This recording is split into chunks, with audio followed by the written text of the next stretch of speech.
ربنا تقبل منا إنك أنت السميع العليم.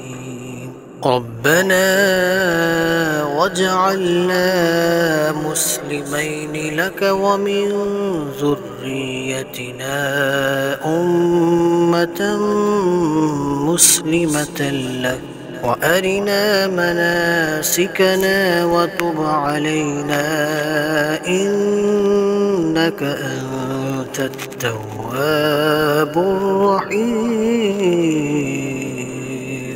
ربنا آتنا في الدنيا حسنة وفي الآخرة حسنة وقنا عذاب النار.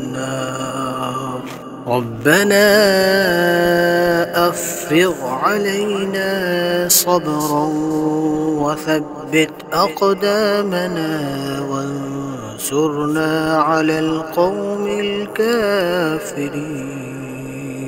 ربنا لا تؤاخذنا إن نسينا أو أخطأنا